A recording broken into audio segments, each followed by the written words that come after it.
Okay students, अब हम next topic देखते हैं ऑस्मोटिक प्रेशर के अंदर ही।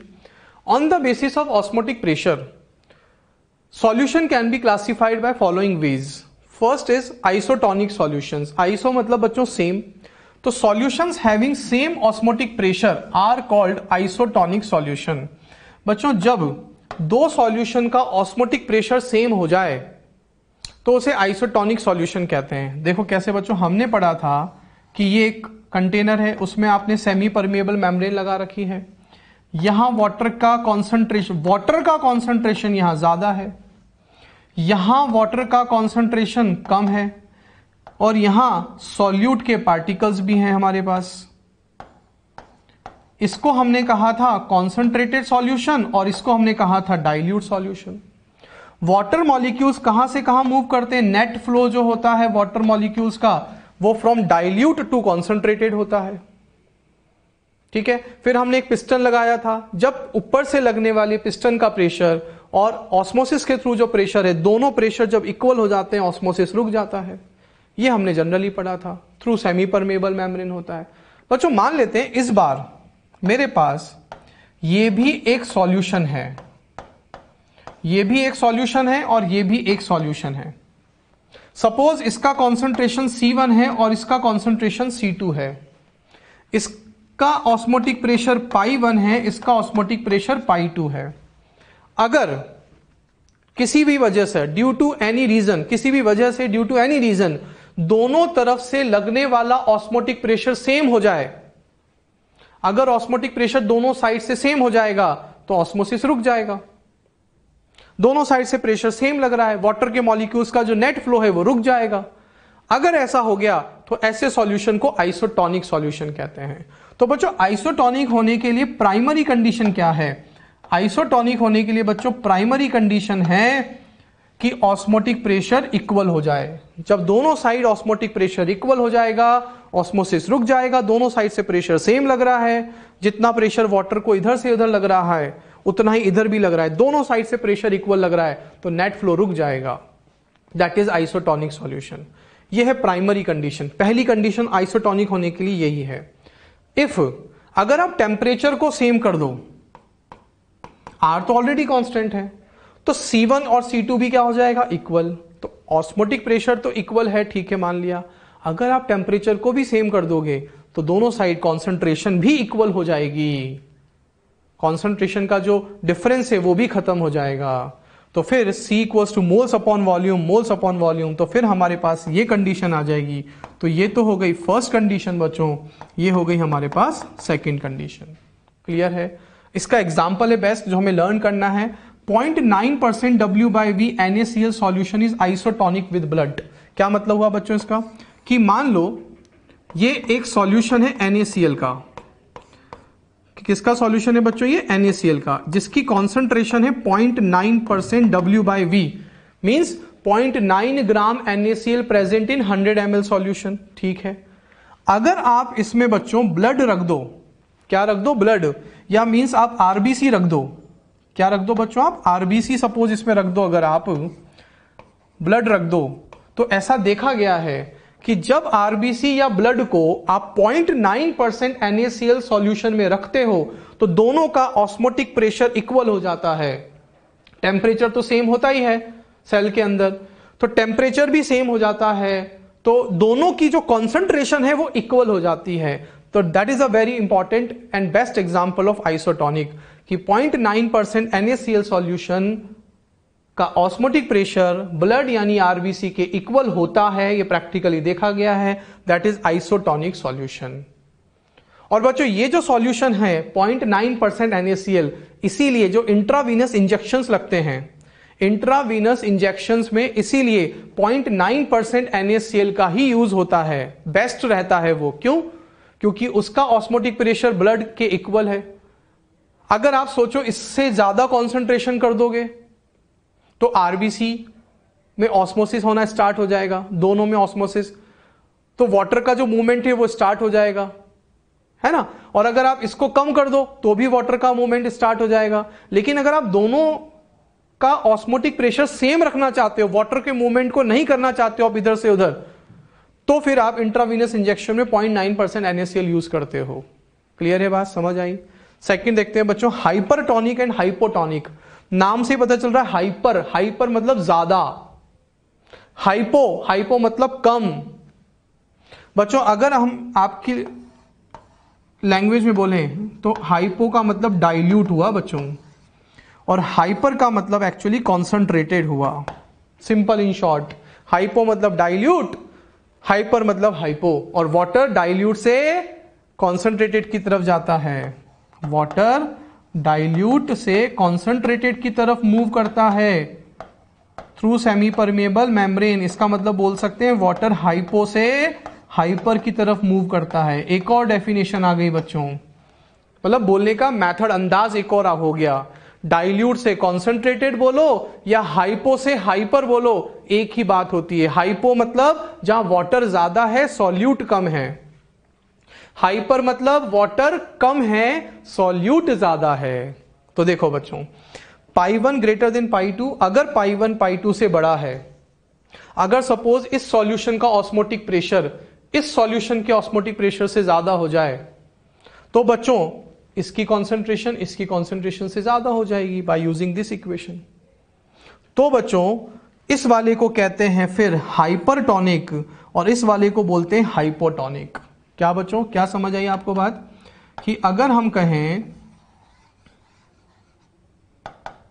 क्या कहें बच्चों, कि अगर इस वाले का ऑस्मोटिक प्रेशर इस वाले से ज्यादा हो जाए तो इसकी कॉन्सेंट्रेशन इससे ज्यादा हो जाएगी।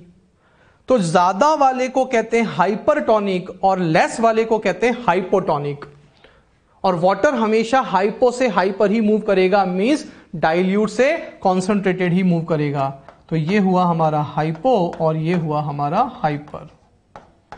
तो बच्चों कंफ्यूजन की बिल्कुल भी जरूरत नहीं है, ये तो डेफिनेशंस हुई, आप अच्छे से इनको नोट कर लीजिए। अब हम इनको इस फिगर से बहुत अच्छे से समझने की कोशिश करते हैं। देखो बच्चों, आइसोटोनिक सॉल्यूशन, मान लेते हैं ये आरबीसी है और बाहर की कॉन्सेंट्रेशन 0.9% NaCl आपने भरा हुआ है। 0.9% NaCl और ब्लड दोनों का ऑस्मोटिक प्रेशर सेम होता है, कॉन्सेंट्रेशन दोनों की सेम होती है। तो क्या यहां ऑस्मोसिस होगा? नहीं होगा। तो यानी वाटर ना तो अंदर जाएगा और ना वाटर अंदर से बाहर आएगा, क्योंकि दोनों का कॉन्सेंट्रेशन सेम हो गया, ऑस्मोटिक प्रेशर सेम हो गया। तो क्या आरबीसी यानी सेल की साइज में चेंज आएगा? अगर वाटर अंदर जाता तो सेल की साइज बढ़ जाती, अगर वाटर बाहर जाता तो सेल श्रिंक हो जाती, छोटी हो जाती। देखो यहां कुछ नहीं हो रहा, आप अगर अच्छे से देखो तो वाटर ना तो अंदर जा पा रहा है और ना वाटर अंदर से बाहर आ पा रहा है, सेम कॉन्सेंट्रेशन है। इसलिए यहां इस सेल की साइज में कोई चेंज नहीं हो रहा है, ना सेल स्वेल हो रही है और ना ही सेल श्रिंक हो रही है। यह बात क्लियर है। अब बच्चों बात करते हैं हाइपरटोनिक की। हाइपरटोनिक मतलब कि जो बाहर वाली कॉन्सेंट्रेशन है बच्चों, कौन सी? बाहर वाली जो कॉन्सेंट्रेशन है वो 0.9% से ज्यादा है। बाहर वाली कॉन्सेंट्रेशन 0.9% से ज्यादा है। ये वाली कॉन्सेंट्रेशन कितनी थी यहां पर? 0.9%। और हाइपोटोनिक में क्या है बच्चों? ये वाली कॉन्सेंट्रेशन 0.9% से कम है। तो अब आप बहुत अच्छे से समझ सकते हो। और इसकी कॉन्सेंट्रेशन भी कितनी है यहां पर? 0.9% है। इसकी कितनी है? 0.9% है। बहुत अच्छे से इजीली समझ आ जाएगा आपको, कोई कंफ्यूजन नहीं होगा इसमें। ये भी 0.9%। ये बात क्लियर है। अब बच्चों देखो, यहां ये वाला और बाहर वाला कॉन्सेंट्रेशन सेम, तो no osmosis, no change in size of cell. अब बच्चों बाहर वाली कॉन्सेंट्रेशन ज्यादा है, अंदर तो 0.9% है, बाहर 0.9% से ज्यादा है। तो बच्चों बताओ वाटर कहां से कहां जाएगा? वाटर हमेशा अपनी हायर से अपनी लोअर की तरफ जाएगा।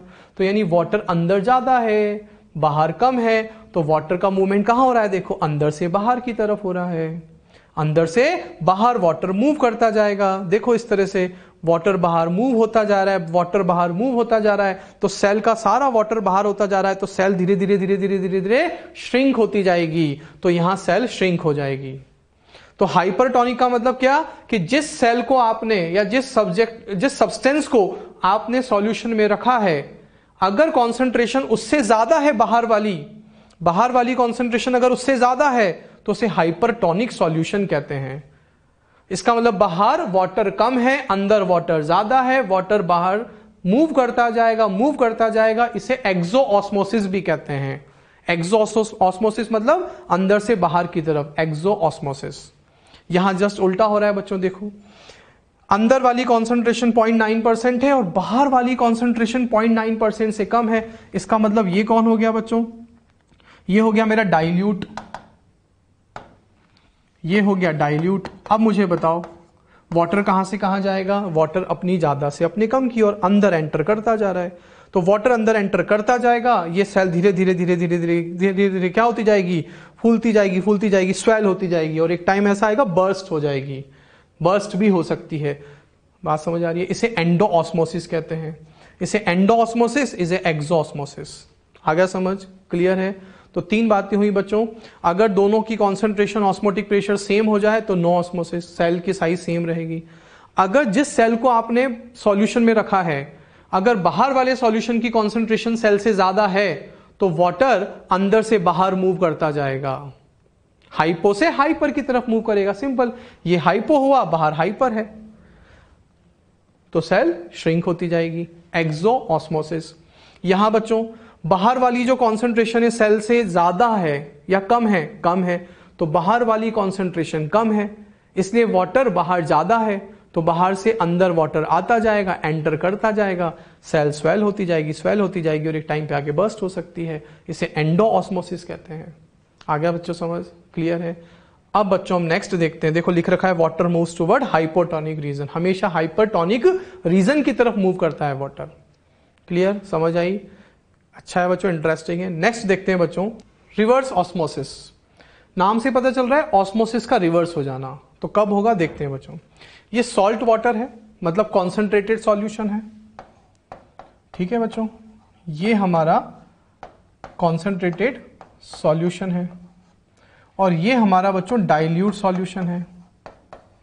जनरली ऑस्मोसिस में क्या होता है बच्चों, जनरली ऑस्मोसिस में होता है कि वाटर अपनी हायर से अपनी लोअर की तरफ मूव करता है, इसके थ्रू एक प्रेशर लगता है, ऊपर से पिस्टन का प्रेशर और ऑस्मोसिस का प्रेशर अगर इक्वल हो जाए तो ऑस्मोसिस रुक जाता है, जिसे हमने ऑस्मोटिक प्रेशर कहा था। लेकिन अगर हम इस बार क्या करें कि ऊपर से जो पिस्टन के थ्रू हम प्रेशर लगा रहे हैं और ऑस्मोसिस के जो थ्रू प्रेशर लग रहा है, अगर हम पिस्टन से लगने वाले प्रेशर की वैल्यू को बढ़ाते जाएं, ऑस्मोटिक प्रेशर से ज्यादा कर दें, तो ऊपर से प्रेशर आप इंक्रीज करते जाओगे तो सॉल्वेंट मॉलिक्यूल्स का जो मूवमेंट है वो रिवर्स होता जाएगा। तो होता क्या जाएगा, अब जब आप ऑस्मोटिक प्रेशर से ज्यादा प्रेशर ऊपर से लगाते जाओगे तो वाटर मॉलिक्यूल्स का जो मूवमेंट है वो रिवर्स होता जाएगा। क्या होता जाएगा, रिवर्स होता जाएगा। That is known as reverse osmosis. अब तो ये देखिए, if external pressure greater than osmotic pressure is applied, the flow of solvent molecules can be made to proceed from solution towards pure solvent, that is reverse direction of the ordinary osmosis. Ordinary osmosis का reverse हो जाता है कब, जब आप ऊपर से pressure लगाते हो, प्रेशर बढ़ा दोगे तो वाटर मॉलिक्यूल्स रिवर्स आ जाते हैं। इसका यूज कहां करते हैं बच्चों, आपने सुना होगा आरओ प्यूरिफायर्स, हमारे घरों में होता है। आरओ प्यूरिफायर में जो आरओ है वो रिवर्स ऑस्मोसिस ही है। तो बच्चों उसमें करते क्या है, देखो आरओ प्यूरिफायर्स में एक पंप लगा होता है, इलेक्ट्रिक्स के थ्रू आप उसको चलाते हो। जैसे आप पंप ऑन करते हो, उस पंप के थ्रू वाटर पर प्रेशर लगता है, ऊपर से वाटर पे ऊपर से प्रेशर लगता जाएगा, तो सारा वाटर रिवर्स होकर बैक आता जा रहा है थ्रू सेमी परमेबल मेम्ब्रेन। तो बच्चों यह है इम्प्योर वाटर, जिसमें इम्प्योरिटीज है, डस्ट है, सॉल्ट है। हमें सिर्फ प्योर वाटर चाहिए, फ्रेश वाटर चाहिए। तो अब हमने पंप के थ्रू उस पर प्रेशर लगाते गए, तो प्रेशर ज्यादा हो गया, इसलिए वाटर के मॉलिक्यूल सेमी परमेबल मेम्ब्रेन के थ्रू रिवर्स आते जा रहे हैं। समझ आई बात। तो ये हम डेली लाइफ में यूज करते हैं। तो reverse osmosis is use for the desalination, क्या बच्चों, desalination of sea water. Sea water का डीसैलिनेशन भी बच्चों इसी मेथड से करते हैं for getting fresh drinking water. मान लो ये सी वाटर है, अब सी वाटर में तो बहुत गंदगी है, इंप्यूरिटीज है, सॉल्ट प्रेजेंट है, तो उसमें से अपने को सिर्फ वाटर चाहिए। डीसैलिनेशन मतलब सॉल्ट हटाना है उसमें से, तो उस पर बहुत ज्यादा प्रेशर लगाते जाते हैं मशीन्स के थ्रू, पंप के थ्रू, सारा प्योर वाटर, फ्रेश वाटर पीछे आता जाता है। Now it is use for drinking purpose. समझ आ गई बात? Here cellulose acetate is use as semi permeable membrane. बच्चों रिवर्स ऑस्मोसिस में आप क्या कर रहे हो? ऊपर से प्रेशर लगा रहे हो, वाटर मॉलिक्यूल्स के मूवमेंट को रिवर्स करवा रहे हो, इसलिए यहां जो मेम्ब्रेन होती है सेमी परमेबल मेम्ब्रेन, वो ऑर्डिनरी सेमी परमेबल मेम्ब्रेन से थोड़ी डिफरेंट होती है, स्पेसिफिक होती है, जिसका एग्जांपल है बच्चों सेल्यूलोज एसीटेट। तो सेल्यूलोज एसीटेट यहां पर as a semi permeable membrane use होती है। क्लियर है बात बच्चों? समझ आ गया रिवर्स ऑस्मोसिस? ओके। अब बच्चों नेक्स्ट देखते हैं हम कुछ स्पेशल पॉइंट्स। ऑस्मोटिक प्रेशर जो है हमारा बेस्ट मेथड है to determine molecular weight of biomolecules like protein and polymers is osmotic pressure. Best method to determine molecular weight of biomolecules like protein and polymers is osmotic pressure. Osmotic pressure के through जो molecular weight determine करते हैं वो best method होता है, लेकिन किसके लिए? प्रोटीन्स, पॉलीमर्स के लिए। उसका रीजन क्या है बच्चों? It is a colligative property in which no temperature change is involved, so there is no chance of change in nature of biomolecule। ठीक है, अभी देखते हैं क्या है इसका मतलब। मुझे एक बात बताओ, जितनी भी हमने कॉलिगेटिव प्रॉपर्टीज पढ़ी हैं, जैसे हम बात करें relative lowering in vapour pressure, उसका फॉर्मूला होता है i n b upon i n plus n. क्या इसमें भी मोलर मास होता है? Mass upon molar mass. हाँ, तो बच्चों अच्छे से सुनना, हम मोलर मास इसके थ्रू भी डिटरमाइन कर सकते हैं, करते हैं, कोई दिक्कत नहीं है। सेकंड आता है बच्चों हमारा delta T B equals to I into K B into M. इसमें भी मोलर मास होता है, mass upon molar mass. Molar mass हम इससे भी मेजर करते हैं। Delta T F equals to I multiply K F into M, molar mass इसमें भी होता है, इसके थ्रू भी हम मोलर मास मल्टीप्लाई मेजर करते हैं। लेकिन जो pi equals to I C R t है बच्चों, मुझे एक बात बताओ, क्या इसमें टेम्परेचर का डिफरेंस है? हाँ, डेल्टा टी बी, ये भी टेम्परेचर का डिफरेंस है। हाँ, लेकिन क्या यहाँ टेम्परेचर के आगे डेल्टा लगा हुआ है? नहीं लगा हुआ है। यहाँ टेम्परेचर का कोई डिफरेंस नहीं है, टेम्परेचर चेंज नहीं है, वेरिएबल नहीं है यहाँ पर। इसलिए यहाँ बायोमॉलिक्यूल्स, पॉलीमर्स, प्रोटीन्स की अगर हम बात करें जिनकी साइज बहुत बड़ी होती है, तो टेम्परेचर में वेरिएशन नहीं होगा, तो उनकी जो नेचर है उसमें भी चेंज नहीं आएगा। एक बात। दूसरी बात, यहां बच्चों अगर आप देखो तो ये भी चेंज है, ये भी चेंज है, ये भी चेंज है, ये भी चेंज है, लेकिन इसमें कहीं पर भी कोई डेल्टा या चेंज की बात नहीं हो रही है। अब कॉन्सेंट्रेशन इक्वल्स टू होता है mass upon molar mass into volume. बच्चों प्रोटीन्स, पॉलीमर्स जो होते हैं वो बहुत साइज में बड़े होते हैं, उनका मोलर मास, मॉलिक्यूलर वेट बहुत ज्यादा होता है।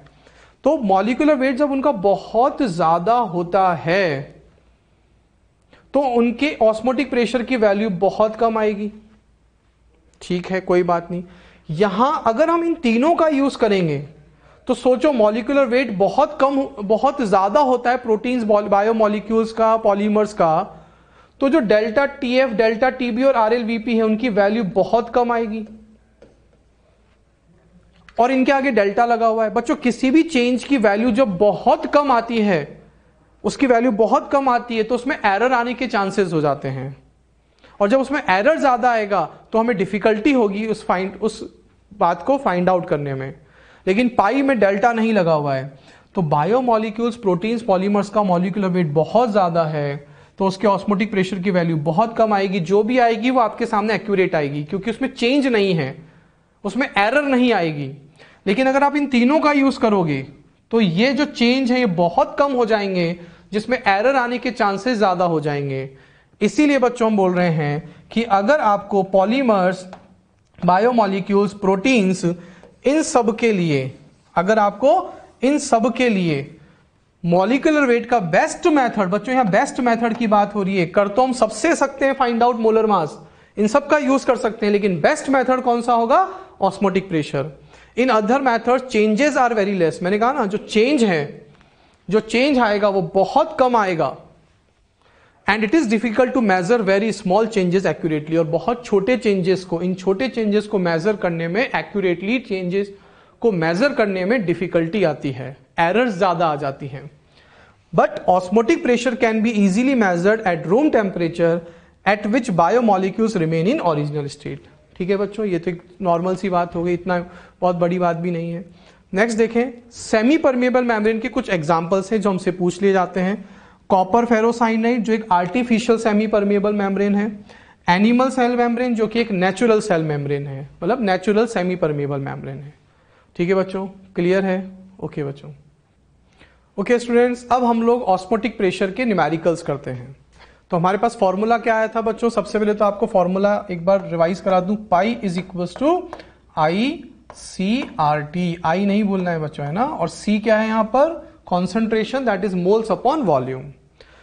तो osmotic pressure of 5.85% W/V NaCl solution at 27 degree Celsius temperature is.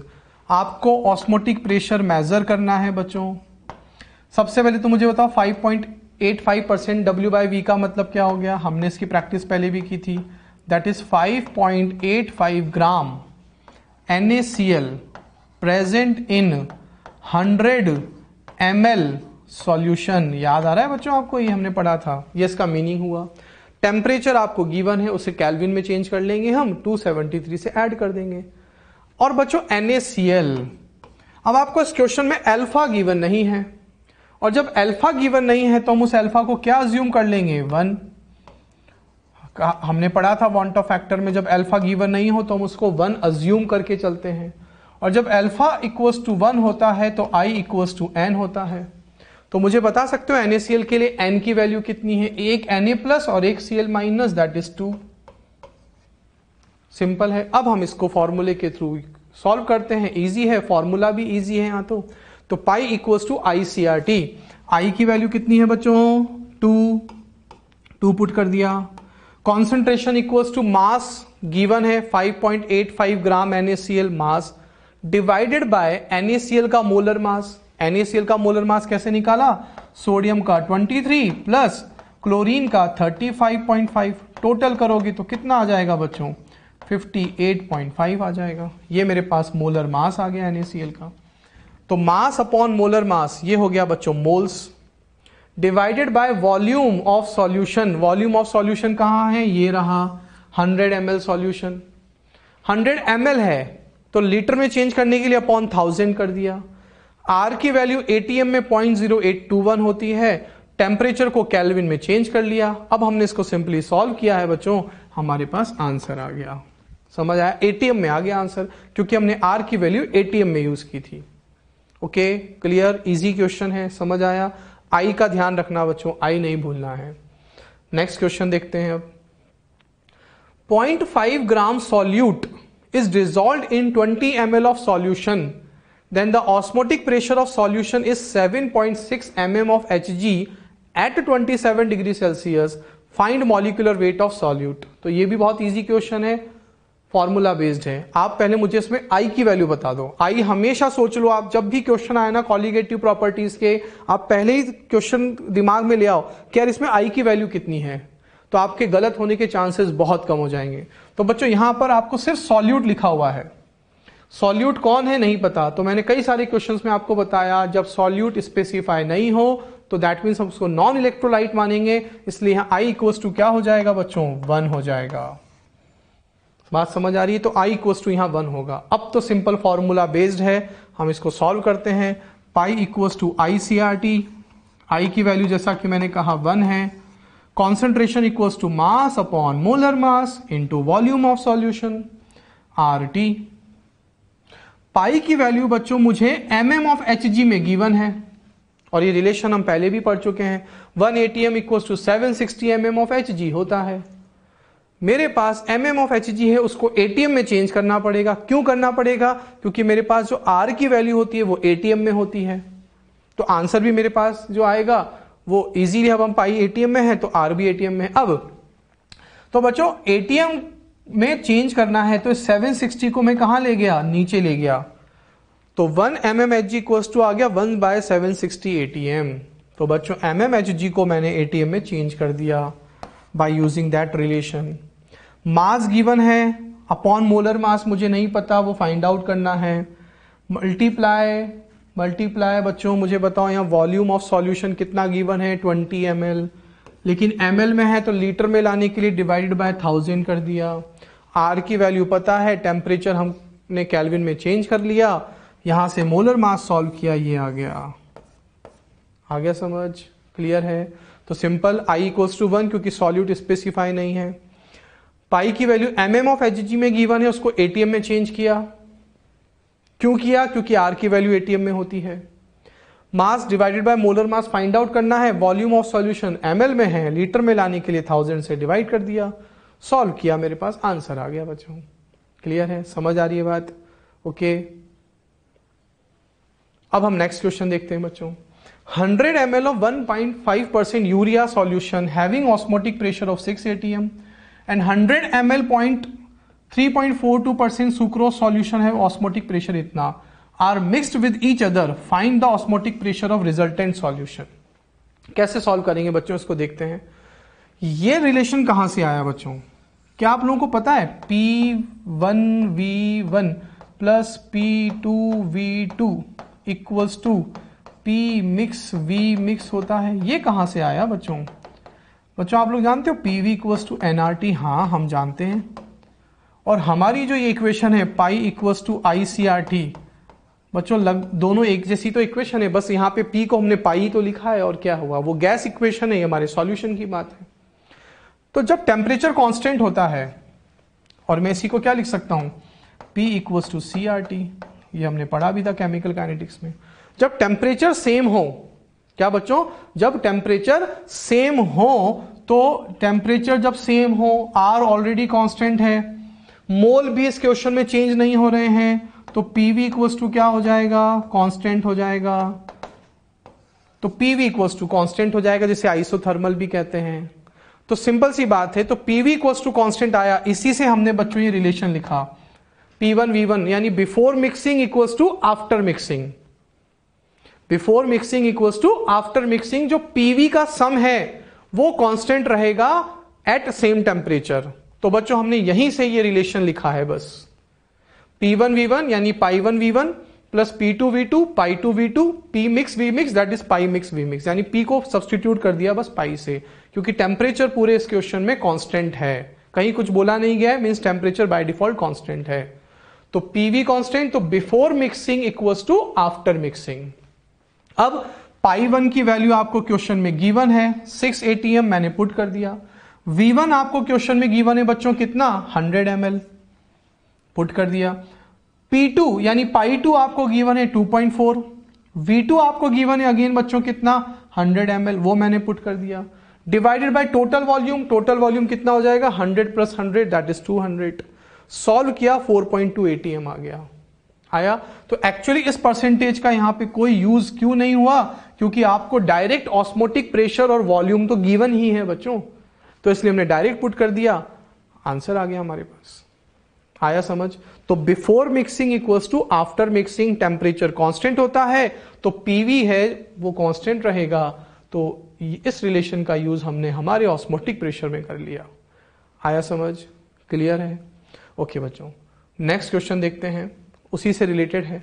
Which one of the following will have highest osmotic pressure assuming that all salts are equally dissociated. बहुत अच्छा question है बच्चों, ये इंपॉर्टेंट है।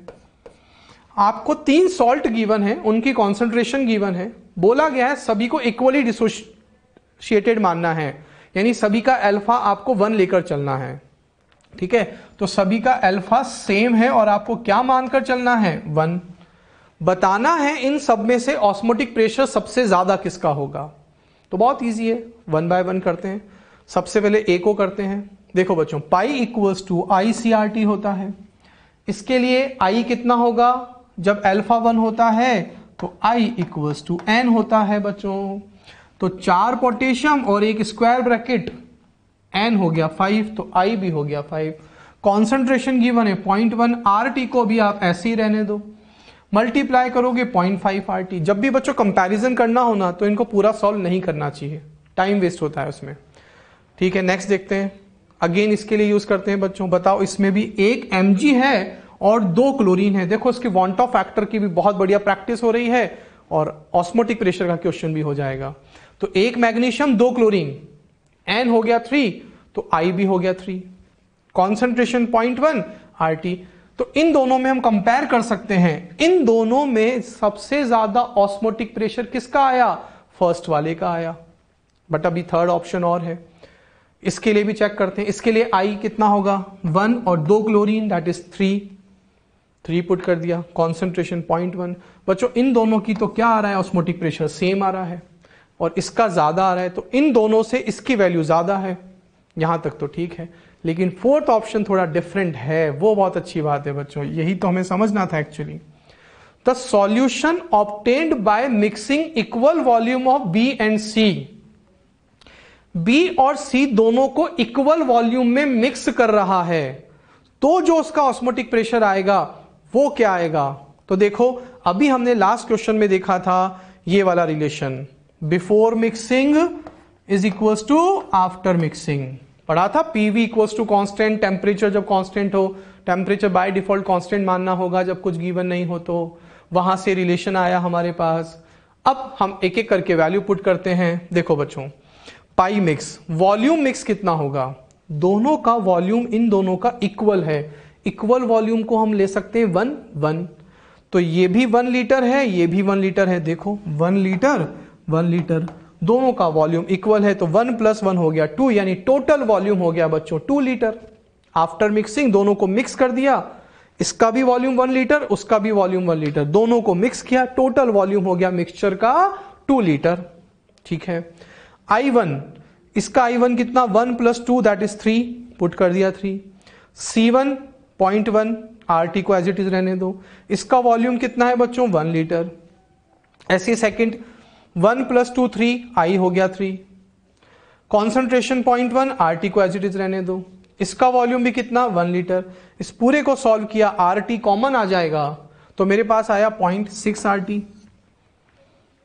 तो बच्चों पाई मिक्स इक्वल्स टू कितना हुआ, अब ये जो 2 है इस 2 को आप कहां ले जाओगे, नीचे डिवाइड कर दोगे, तो पाई मिक्स इक्वल्स टू 0.6 RT/2, यानी मेरे पास आया 0.3 RT। तो जब भी मिक्सिंग के क्वेश्चन आ जाए बच्चों, इस तरह से हमको सॉल्व करना है। अब मुझे बताओ चारों ऑप्शन में से ऑस्मोटिक प्रेशर की हाईएस्ट वैल्यू कहां मिल रही है। ये मिल रहा है 0.5 RT, ये दोनों 0.3 RT और ये भी फाइनली 0.3 RT, तो ये तीनों तो सेम हो गए, तो सबसे ज्यादा कौन हुआ, फर्स्ट। इसलिए हमारा आंसर हो गया फर्स्ट, क्योंकि इसकी वैल्यू आई है मैक्सिमम। आया समझ। तो इस तरह से हमें इस क्वेश्चन को सॉल्व करना है। ओके स्टूडेंट्स, नेक्स्ट क्वेश्चन देखते हैं अब हम लोग। 5% W/V sucrose solution is isotonic with the solution of non electrolyte. बच्चों यहां तो स्पेसिफाई ही कर दिया है नॉन इलेक्ट्रोलाइट, मींस I = 1, और सुक्रोज का भी I1 होता है क्योंकि वो नॉन इलेक्ट्रोलाइट है। Then find out molecular weight of non electrolyte solute. आपको इस सॉल्यूट का मॉलिक्यूलर वेट फाइंड आउट करना है, टेम्परेचर सेम गिवन है। तो बच्चों फिर तो हम बहुत इजीली यूज कर सकते हैं, क्या हम जानते हैं पाई इक्वल्स टू ICRT होता है। जब टेम्परेचर सेम हो गया, R ऑलरेडी कांस्टेंट होता है, आइसोटोनिक हमसे बोला गया है, तो हम बहुत इजीली लिख सकते हैं पाई 1 इक्वल्स टू पाई 2 आइसोटोनिक में। तो हम लिख सकते हैं इसको I1C1RT equals to I2CR/C2RT, temperature same है, तो मेरे पास आ जाएगा I1C1 इक्वल्स टू I2C2। समझ आ रही है बात बच्चों। आइसोटोनिक है इसलिए ऑस्मोटिक प्रेशर सेम होगा, टेम्परेचर सेम है, कैंसिल हो गया, R कांस्टेंट होता है, कैंसिल हो गया, ये रिलेशन आ गया मेरे पास finally.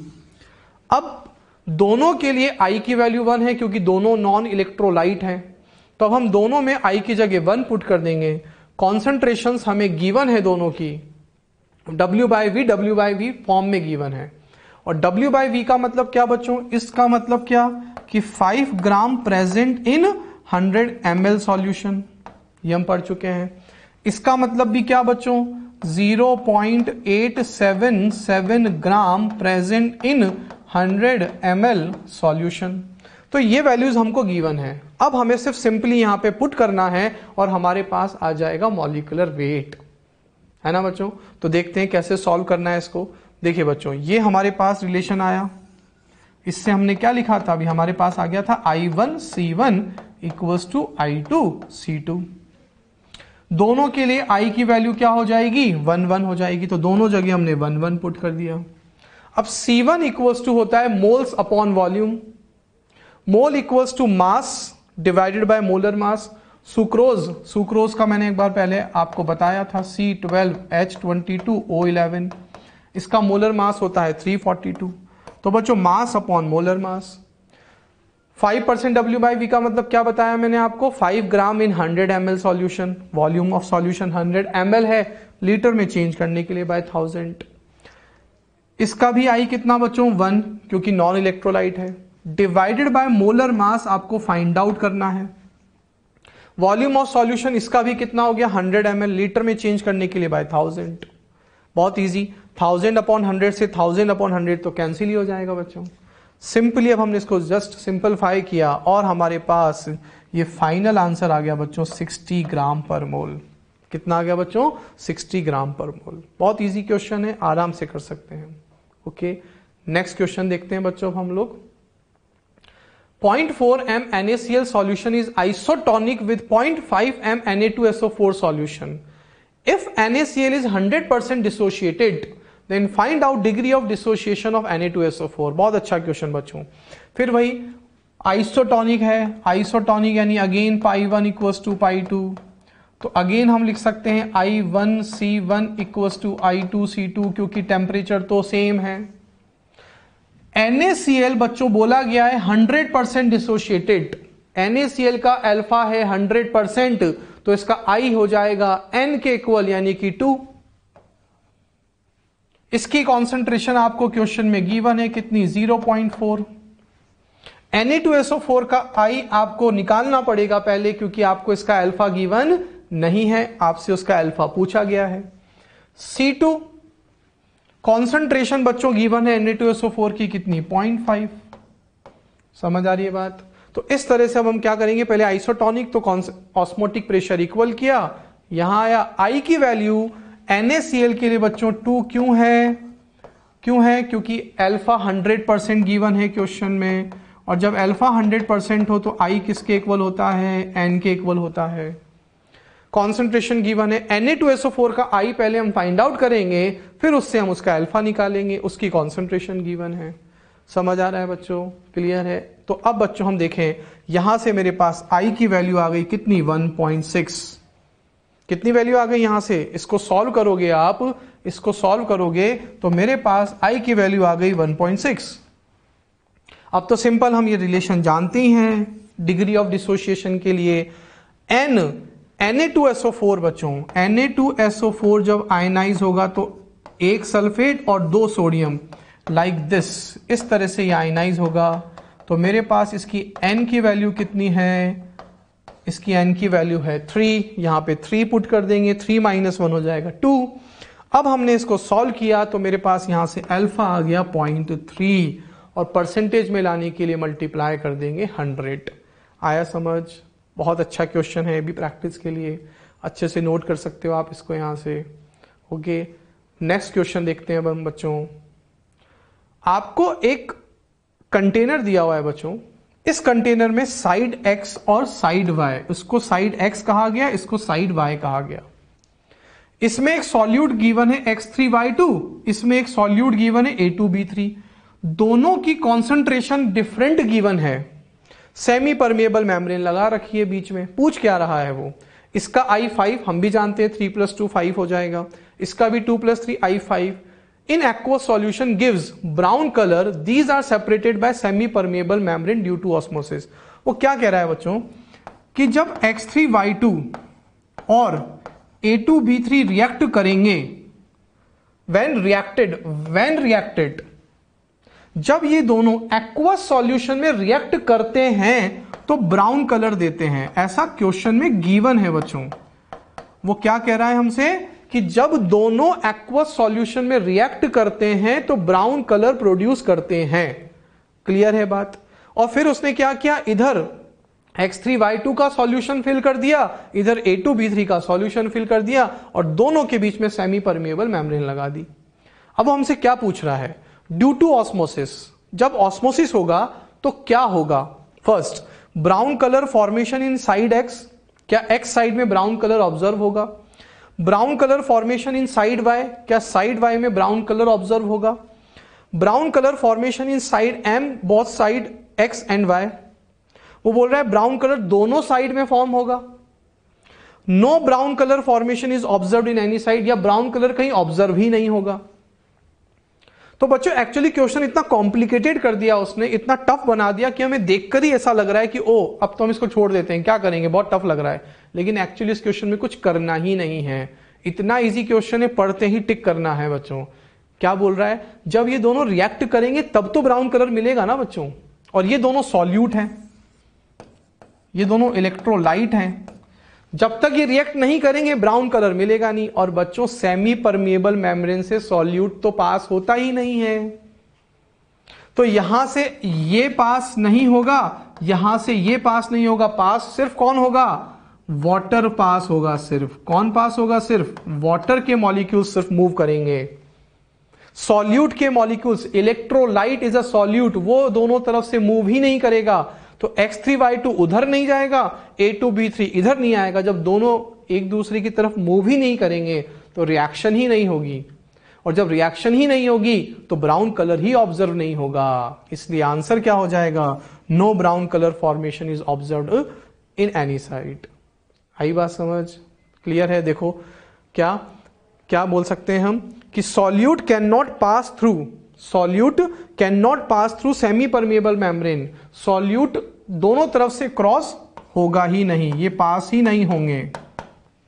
There will be no reaction between X3Y2 and A2B3, अब रिएक्शन ही नहीं होगी, so no brown colour formation is observe in any side, किसी भी साइड में आपको ब्राउन कलर ऑब्जर्व नहीं होगा। समझ आ रही है बात, ओके क्लियर है, इंपॉर्टेंट था, अच्छा क्वेश्चन है। ओके बच्चों, ओके स्टूडेंट्स, तो अब हमने चारों कॉलिगेटिव प्रॉपर्टीज पढ़ ली हैं, relative lowering in vapour pressure, elevation in boiling point, depression in freezing point and osmotic pressure. चारों में हमने देखा था कि वो moles of solute, that is relative moles of solute particles के डायरेक्टली प्रोपोर्शनल होती हैं, that's why these are the colligative properties. अब इन्हीं से रिलेटेड कुछ स्पेशल इंपॉर्टेंट क्वेश्चंस हैं बच्चों, जो बहुत ज्यादा पूछे जाते हैं इस चैप्टर में। उनको करने के लिए एक बार देखिए, मैंने वापस से सारे फॉर्मूले एज अ समरी आपके लिए लिख दिए, रिवीजन भी हो जाएगा। RLVP का हमने फॉर्मूला पढ़ा था, ये वाला P0 minus PS upon PS equals to IN upon N, ये हमने पढ़ा था, एवरग्रीन फॉर्मूला जिसे मैंने कहा था। Elevation in boiling point, depression in freezing point and osmotic pressure. तो जो न्यूमेरिकल्स हमने इनके कर लिए हैं सारे, बट अब कुछ स्पेशल क्वेश्चंस और हैं जो हमें देखने हैं। उसको करने के लिए हमें यहां से कंक्लूजन देखना है बच्चों। कंक्लूजन क्या है, आप इन चारों कॉलिगेटिव प्रॉपर्टीज को अगर अच्छे से देखो, ये एक ही कॉलिगेटिव प्रॉपर्टी है, अगर आप 1 2 3 4 इन चारों कॉलिगेटिव प्रॉपर्टीज को अगर देखो बच्चों, तो इन चारों से एक कंक्लूजन सामने आता है बच्चों। वो कंक्लूजन क्या है, वो कंक्लूजन है ये, दैट इज अ कंक्लूजन। ये कंक्लूजन हमें याद रखना है, इंपॉर्टेंट है। ये चारों कॉलिगेटिव प्रॉपर्टीज हैं, और हम जानते हैं, ये हम स्टार्टिंग से पढ़ते आ रहे हैं कि colligative directly proportional to I, देख लो सभी में I से मल्टीप्लाई हो रहा है।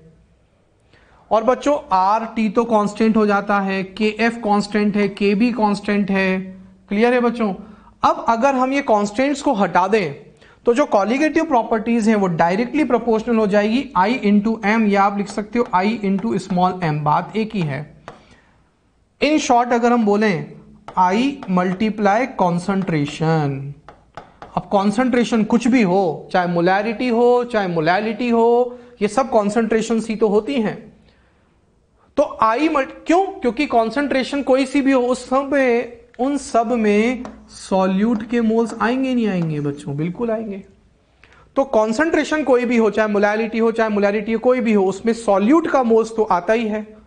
और colligative property moles of solute के डायरेक्टली प्रोपोर्शनल होती है, और उसको मेजर कौन करवाता है, वॉन टॉप फैक्टर। तो ये कंक्लूजन हो गया बच्चों कि colligative properties RLVP, depression in freezing point, elevation in boiling point, osmotic pressure directly proportional to I multiply concentration. ये हमें याद रखना है। That is a very very important, ये बहुत ज्यादा इंपॉर्टेंट है। अब हमें इसी के एक्चुअली क्वेश्चंस करने हैं बच्चों। ये बात तो क्लियर हो गई। अब एक बात और मैथमेटिकली देखते हैं बच्चों। Delta TB equals to TB minus TB not होता है। अगर डेल्टा टीबी इंक्रीज होगा तो ऑब्वियस सी बात है टीबी भी इंक्रीज होगा। बिल्कुल यहां से दिख रहा है हमको, ये तो कांस्टेंट रहता है पर्टिकुलर सॉल्वेंट के लिए, बात सही है। Next, delta TF equals to TF not minus TF. ये अच्छे से समझना बच्चों, अगर डेल्टा टीएफ बढ़ेगा तो टीएफ डिक्रीज होगा। क्यों? क्योंकि टीएफ के आगे माइनस लगा हुआ है। तो अगर डेल्टा टीएफ इंक्रीज होगा तो आगे माइनस लगा हुआ है, इसलिए सॉल्यूशन का फ्रीजिंग पॉइंट कम होगा। ऐसी आरएलवीपी, आरएलवीपी मतलब relative lowering in vapour pressure. Vapour pressure में लोअरिंग बढ़ना मतलब वेपर प्रेशर का कम होना।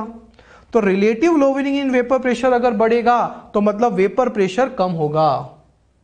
तो इन शॉर्ट एक बात समझ आ गई बच्चों हमको कि ये जितनी भी कॉलिगेटिव प्रॉपर्टीज हैं ये सब I इंटू कॉन्सेंट्रेशन के डायरेक्टली प्रोपोर्शनल है।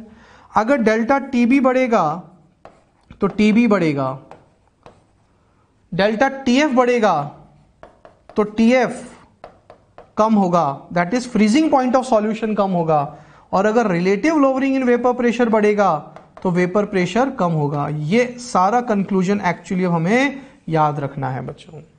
Relative lowering in vapour pressure में कमी बढ़ रही है मतलब वेपर प्रेशर कम हो रहा है। बात समझ आ गई।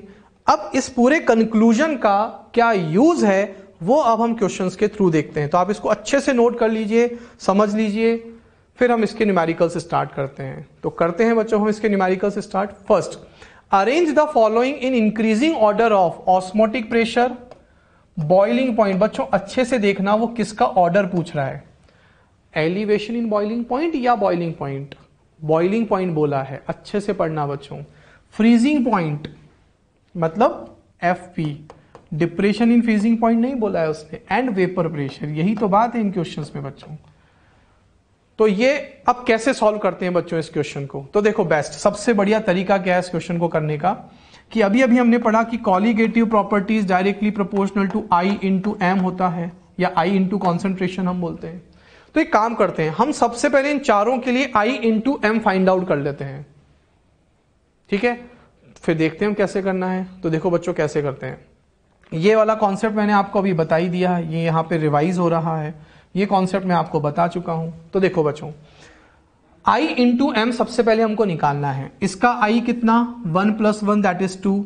अल्फा गिवन नहीं है तो हम अल्फा को क्या अज्यूम करेंगे सभी में, 1। ये मैं आपको कई बार बता चुका हूं, इंपॉर्टेंट बात है। कॉन्सेंट्रेशन इसका 0.1 गिवन है। तो जब भी ऐसा क्वेश्चन आए आप हमेशा पहले I इंटू एम कैलकुलेट कर लो, फिर हम कंपेयर करेंगे। तो इसका I इंटू एम आ गया 0.2। सेकेंड वाले में कॉन्सेंट्रेशन 0.3 है, ग्लूकोज का I 1 होता है, मल्टीप्लाई किया। इसका 0.1 गिवन है, इसका N कितना होगा, 3 + 1 4, तो I हो गया 4, I इंटू एम आ गया।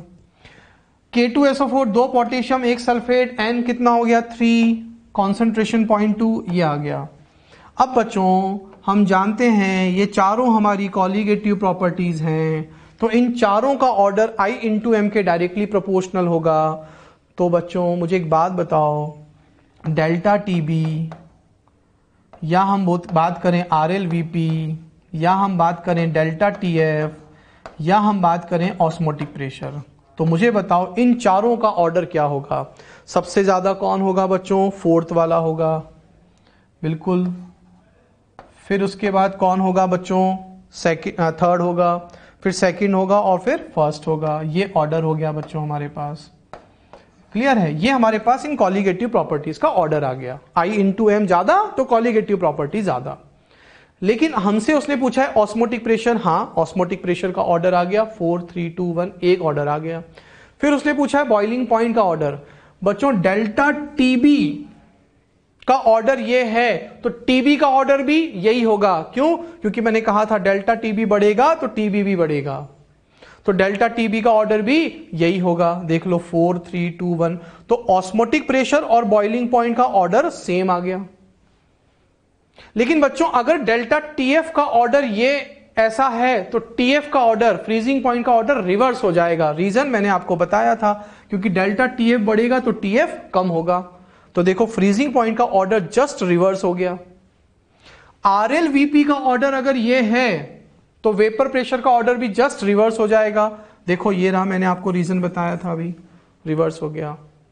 यानी इन शॉर्ट एक बात क्लियर हो गई बच्चों कि फ्रीजिंग पॉइंट और वेपर प्रेशर का ऑर्डर हमेशा कॉलिगेटिव प्रॉपर्टी के रिवर्स आएगा। ये ध्यान रख लो बस, आप तो लिख भी लो इसको कॉपी में कि फ्रीजिंग पॉइंट और वेपर प्रेशर का जो ऑर्डर आएगा, सिर्फ इन दोनों का ऑर्डर, वो हमेशा बाकी के सभी के ऑर्डर के रिवर्स होगा। ये बात आप नोट करके लिख लो कि फ्रीजिंग पॉइंट और वेपर प्रेशर का जो ऑर्डर होगा वो सभी ऑर्डर से हमेशा रिवर्स आएगा। तो रिवर्स हो गया, क्यों? क्योंकि ये दोनों क्या है, ये डिप्रेशन इन फ्रीजिंग पॉइंट हमने पढ़ा और ये relative lowering in vapour pressure पढ़ा। क्लियर है बात? तो ये आपको ध्यान रखना है।